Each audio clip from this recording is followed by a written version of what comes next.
can't face doing this job right now. It'll mean I have to use my brain. It'll take more effort than it first appears, and at the moment my head's not in the game. I know that I have the time to get it done, and then it won't take long at all. But right now, for some reason, every part of my soul would rather sit and stare in silence at the wall. Is it really that important anyway? If it is, I'll crack right on. Me not doing it straight away doesn't seem to be hurting anyone. And first I have to do all of this other stuff, like checking emails and washing my hair. Anything but this job, because this job's just so... At some point I'll get around to doing it once my head's back in the zone. But I really can't face doing this job right now, so instead I'll just sit playing on my phone. Well, hey folks, Thomas Benjamin Wilde Esquire here with song number 31 of my Song a Week project, which was about delaying doing certain jobs because you just can't bring yourself to do them. They're not necessarily jobs that are big or difficult. They're just jobs that for some reason you can't get into the headspace to be able to do. I have DIY jobs like that, but also on a smaller scale, replying to certain emails that require anything more than just a response, when I have to go and actually dig into the diary and check with other people and that kind of thing. I quite often delay doing that. And then it takes me ages. Writing invoices quite often takes me ages to do as well, because I just can't get into the headspace of doing it. And sometimes I just really can't be bothered. So hopefully that'll resonate with some of you as well. Let me know in the comments if you've got any of those kind of jobs that you put off. The other thing is doing recording. Anything that takes anything more than just doing the job, anything that takes any kind of preparation or planning. Sometimes I delay and delay and delay. With recording, once I'm into it, it's absolutely fine, but it's actually just getting prepared and getting ready to do that. And that often is enough to put me off from doing it for a while. So as I say, yeah, share any of those kind of jobs in the comments with me. It'd be really interesting to see. I played this on my Duke 10 banjolele. If you're interested in getting hold of one of these, then you can actually get a little bit of a discount on them if you order from the link below this video. So check the description and you can find the link there. If you're interested in seeing these videos before anybody else, as well as accessing all kinds of other exclusive materials, such as the songs from my new album in demo form before anybody else has heard them, then you can join my Patreon community for as little as £3 a month. All kinds of exclusive content on there. Again, the link is in the description below. Just an update on the progress of the new album. We're nearly there with it. We're very nearly there. I'm hoping to have it out either next month or by the beginning of December. I'm just waiting for the last few bits of recording to be done now. There's a fiddle part on one of the songs and some guitar that needs to be added to the rest of it. Then it's done. Then it's completed. And album number 4 is done. So as I say, you can hear all of those songs first on Patreon. Last week's video was about the signs that you're getting old. And I've had lots of responses to that. It seems to have resonated with quite a lot of you. So I'm just going to read some of those out. Kennelson3064 says, I'm 67. Now and again, when I walk by a mirror, I catch my reflection and I'm startled. I say, who's that old guy looking at me? No, I agree with that, because you don't... I still see the same person in the mirror that I saw when I was 10. But obviously, every so often you catch certain things like the grey hairs and things like that, and realise that you look a lot older than perhaps you think. So yeah, I can understand that one. Valkyrie 1066 says, "Lol, you're killing me. I'm creeping up on 65, and it's all true." Thank you, sir. Vintage Rock. Hey, I bought that album when it first came out with my money from my first job. Absolutely. All of those albums are now on kind of classic rock playlists and on those kind of compilation albums. They're considered classic. They're the songs from my youth. My current hobbies: gardening and chickens, crocheting. OMG, I'm old. Yeah, it creeps up on you, doesn't it? But I enjoy all of those things. I enjoy doing those things. So I don't care. Backpacker3421 says, I think this is my favourite song of the week. Love it. Thank you very much for that. Yeah, I wasn't sure how it would go down, but some people seem to be enjoying it, so that's good. Adept Havelock says, pulling your back out while yawning, isn't that normal? Yeah, I know it's just something that you have to, when you decide you're going to yawn, or when you yawn, you're always having to prepare yourself and steel yourself for a little bit, aren't you? Anna Cavini 7186 says, "Oh, I noticed I'm looking less like my mother and more like my grandmother."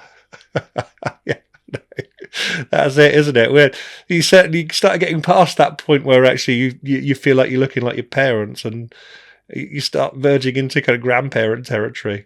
Is when you have friends who've got adult children that it starts to become scary as well.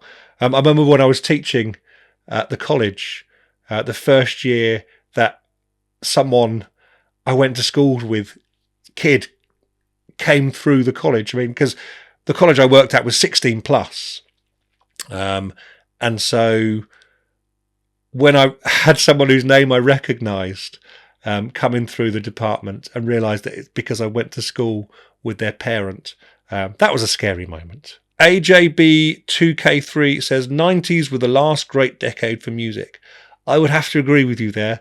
I am a 90s teenager, so that was definitely my era. I stopped listening to music past 1999, really.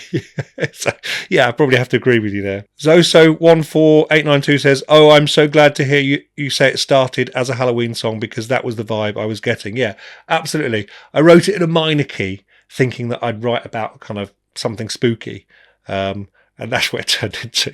So I guess I did write about something spooky. Rhubarb Gin, as someone who still uses Winamp in 2024, I feel called out. If you find something that works for you, then keep using it, as far as I'm concerned. Franco Walker 4662 says, "You forgot to mention the afternoon nap." Yeah, absolutely. After shooting this video, I'm going to go and have a sit down and stick some headphones on and have a little rest before I edit it.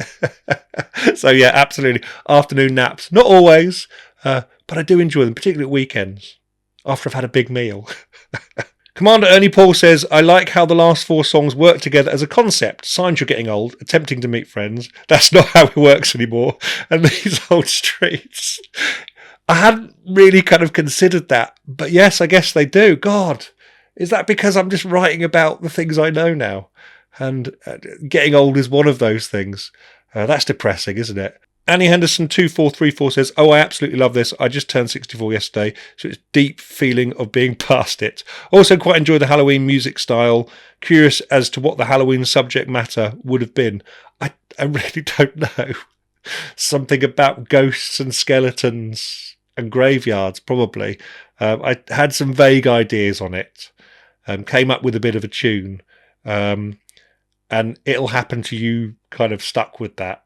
And then that's how it kind of turned into that. So yeah, I'm not entirely sure what the Halloween subject matter would have been, to be honest. Declan Fowie 8471 says, "Getting into a comfortable chair is easy, but getting up out of it is a challenge without making funny noises." No, I've been doing that for years. I can't get up without making noises. Veritano Vids says, "I still remember the day I heard music from my youth in the grocery store." That was the big sign that I was squarely in the middle-aged marketing bracket. Yeah, absolutely. Or when you see, you hear cover versions of songs from your youth used in adverts and done in this kind of pared back way, just on a piano or just on a guitar, in a slow kind of almost melancholy way. That's when you know that you're in the middle-aged bracket as well.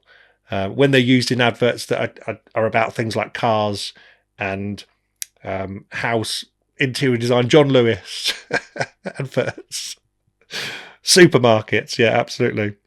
Jonas QG6TX says, "I'm just 15, but let me tell you, the years fly by like crazy."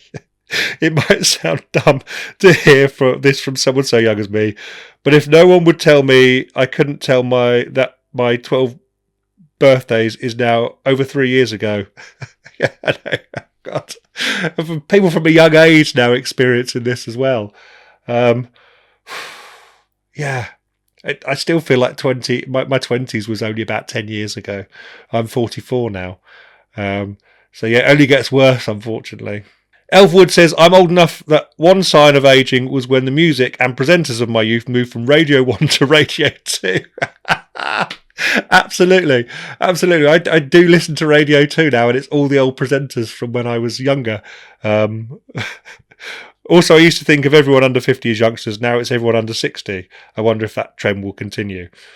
I think it probably will. Charles Gala 9245 says, never got a comment read on a vid. I liked you before. Now you've got a fan for life. Well, thank you very much. But I did want to say something about getting older. You learn never to trust a fart. I don't trust a fart. Absolutely not. God. Oh dear. Seri Cressy says, realising that none of these are bad things. Absolutely. Because actually none of those things are particularly bad. You mature into them. I think actually you find the stuff that you really enjoy doing and you stuff everything else. And I think that's the best part of aging, isn't it? As I always say, keep your comments coming and make sure you're asking questions under the video as well. It makes shooting next week's video far more interesting, and it means I've got more interesting things to talk about. Now, just a reminder of where I'm going to be performing over the next couple of weeks. Next weekend, on the 2nd of November, I'll be in Hull with my band, the Fancy Chaps, playing at the new Adelphi Club with the fantastic Sweet Chunks Band. On Friday, the 8th of November, I'm going to be in Hastings doing a free solo show at St Andrew's Mews. So if you're around in the Hastings area, do pop by and say hello. On Friday, the 15th of November, I'll be in Bideford at the Palladium Club doing a solo show there, supported by the marvellous Aubrey Blakelidge. That should be a really fun one as well. So it'd be lovely to see you at one of those shows over the next few weeks. Details for all the shows can be found in the description below the video. Also, if you're interested in getting hold of a Duke 10 banjolele, details on how you can get hold of one of them can be found in the link in the description as well as details about how you can come and join my Patreon community for as little as £3 a month. That's about it from me for this week. Make sure you keep the questions and the comments coming. In the meantime, stay safe, and until next time, toodle pip.